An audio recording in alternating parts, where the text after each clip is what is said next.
What's going on, guys? Dan Watson, learningcameras.com. Canon 5D Mark IV here. I've been looking forward to this one for a while. I've been using the Canon 5D Mark III for almost 4 years now. It's my main photography camera when I shoot weddings. It also used to be my main videography camera. Now, though, I've kind of switched to other systems.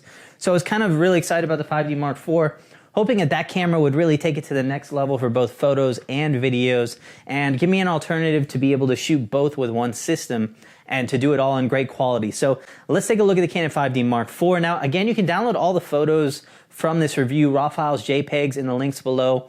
Also, follow me on social media, Facebook, Instagram. Check out all of that stuff at Learning Cameras. I post a lot of stuff that I'm not able to post and make videos for all the time. So if you really want real-time information while I'm shooting, I've got some really exciting stuff coming up using some brand new cameras from Sony. And so you definitely want to check that out, and that's where to follow me to get it. Facebook, Learning Cameras, and Instagram as well. So if you take a look at this camera for the first time, you're gonna think it's a 5D Mark III because not a lot is new.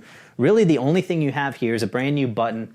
I have it programmed to ISO. You can program it to a couple of things, but that was the one that worked for me. It's good. I like to have it. It works pretty well. No CFast or faster SD cards, so that's a bummer. You do have better weather sealing than you did in the past. Canon says it's up to 7D Mark II level, so that's very good. I will actually say I have not been too impressed with the build quality of that. There's a rubber flap right here that has come undone for me and never really gets a good seal anymore. I've also managed to kind of scratch up the top of this camera, and I've never done that before on any other system. So again, maybe I hit it really hard or something like that, but this is the first camera that's really been as beat up after pretty minimal use. My Canon 5D Mark III still looks great, and I've had that for almost 4 years now. So that's something to consider on that one. We do have a brand new touchscreen. That's really nice. I don't use a lot for photos. We took a ton of photos with this camera. Almost never use the touchscreen.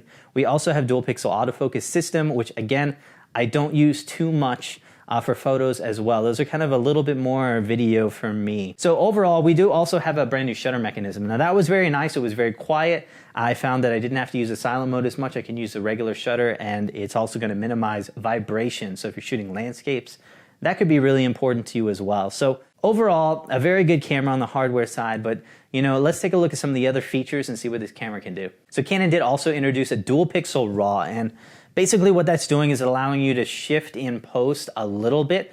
I found that the differences were almost negligible, and it yields very slow recording and 50 megapixel files. And so honestly, you have to set it ahead of time, and you have to use Canon software, which sucks. It's not a feature that I found that really worked in reality, and not something that I would use. So, you know, that was kind of the main feature for the photo side, and I really didn't find it all that usable. Not a whole lot new here, but it is an improvement on what we had before. Now, the thing that matters the most is going to be image quality. So take a look at these images. Again, you can download them and check us out on Facebook and Learning Cameras, because that's where I'm posting a lot of these images as I'm taking them. So take a look at these images and we'll talk about it and tell me what you think.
Now, like I said, these are cameras that I use professionally.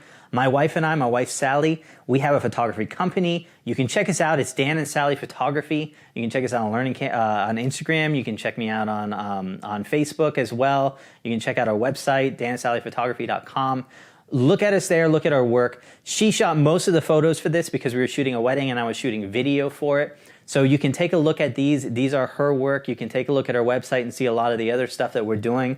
So, I mean, overall, the image quality looks better. Dynamic range has definitely improved. We're no longer seeing banding in the shadows. However, if you really try pushing the shadows and the highlights to limits, you're just not getting the room that you do get on the Nikon D810 and Sony A7R II, for example. Those are camera systems that if you're coming from those to the Canon, I really don't feel like you'll think that your image quality is much better. It's not that the Canon is bad, it's kind of rising up from being below everybody else to being about even or close to even with everyone else. So I do like Canon's colors. It's one of the main reasons I use it for portraits, but you know, your preferences may vary. But image quality wise, I don't think we're really gaining on the competition here. Let's just say if this is a Canon camera that we have for the next 3 to 4 years, because that's Canon's typical release cycle, then Nikon and Sony are going to easily be able to beat it in their next models when it comes to image quality. In low light, the same type of thing as well. It is better than the Canon 5D Mark III, but not good enough that I'm really pushing my images a stop higher. So if I was comfortable with 6400 ISO in the 5D Mark III, I'm really still only comfortable with that on the 5D Mark IV. Now the images themselves look better. I would be more likely to print them larger. But as far as having a good enough improvement for me to actually move it to the next step, I am not seeing that personally. I've seen 12,000 ISO files that look pretty decent. I might use them on occasion, but for me, this is really still a 6400 ISO camera. Now, one of the main things that I love about Canon is their autofocus system. We have the same type autofocus system as we had before. It is 61 points, and it is improved though. It's actually taking some of the technology from the 1DX Mark II, so you have better performance in low light. You also have a more accurate and faster system, even though it's the same amount of points spread throughout the frame. So I will say that it is a great autofocus system. It's one of the best on the market. If you're looking for something good on that one, that is a way to go. You do have the dual pixel autofocus system as well. Again, it is one of the best live view focus systems on the market today. So if that is important to you, this might be the camera for you. I use it mostly for video. I don't really use it too much for photos. I don't think my wife ever touched any of the new features really with this camera as far as the dual pixel RAW, the touch screen, the dual pixel autofocus system. None of that really affected us in our photo side when we're shooting weddings. Now additionally, you have features like Wi-Fi and the ability to do GPS with your phone and communicate to the camera for that kind of stuff. There are times that is nice. Again, that's not a feature that I use all the time, but it is something that's there. And there are little things like that that have been improved on this camera and have come. Those are not really standout features, again, that Canon has over the other brands. They're really features that almost every camera has right now, and Canon is mostly playing catch up. Now, when it came to the video side, again, this is one of the things I was really looking forward to. On the spec sheet, when it first came out, we had 4K recording, we have a touchscreen, we have dual pixel autofocus system. It was really shaping up to be a great camera. We already had the features like a mic input and headphone out from the 5D Mark III. They're still withholding things like log recording and focus peaking, but it wasn't that big of a deal on this because with Canon lenses, we had a good autofocus system, so I was really excited to do this. However, once we got the camera in hand and started looking at a little bit more of the details, the bad thing is the 4K video recording, 500 megabytes per second, JPEG, motion JPEG. It's really a horrible format to work with for video. For photos, it's okay if you need to grab some still frames. That's really where Canon is targeting this. However, for those of you who get mad and say, oh, this is a still camera, it's only for stills recording, let me just show you Canon's video that they show off on how you can use this camera for video recording. And so this is a camera that they're marketing towards video. So this is something that is actually important to them, and they're taking a good deal of time and money and investment to be able to do those video features like headphones and mic jacks and other things like that.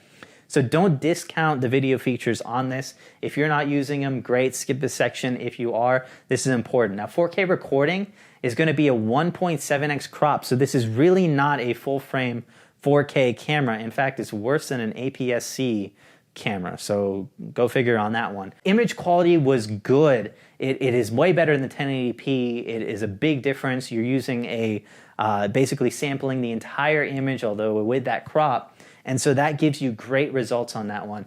Noise levels, I would compare to most crop sensor cameras, not anything above that. This is not equal to something like the A7S II. This is more similar to your A6300s and things like that one.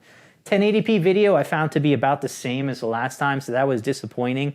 Also, if you're hoping to bypass that motion JPEG by going external out of the HDMI into another recorder, you can't do that. 4K is not allowed on that side, so 1080p and below. So, you know, those are things that really hit me hard when using this camera. It's not that it's not a good camera for video, but there are so many better options, and it really seems like Canon is limiting this one severely for video recording. So if you're in the market for a video camera, I would highly not recommend the Canon 5D Mark IV.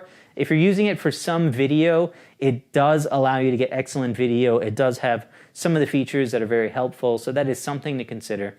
And it's not a bad camera for video, it's just some of the features are extremely limiting and difficult to work with.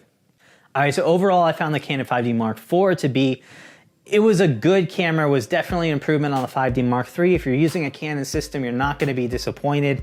It definitely is an improvement over what you've been using. And if you haven't seen anything else and used anything else, you're gonna think it's great.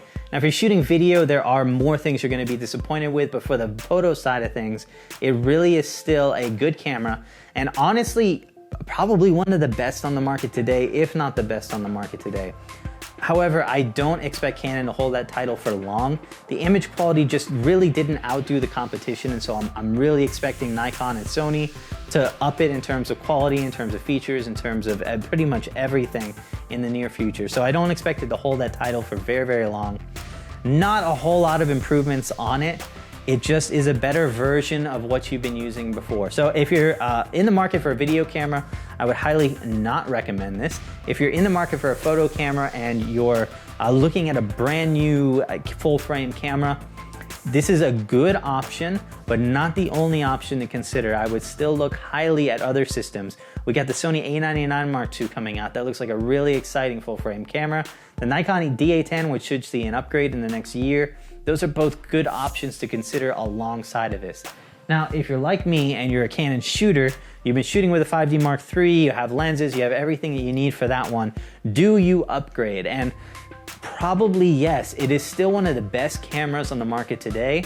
It is a definite improvement over the 5D Mark III in virtually every area.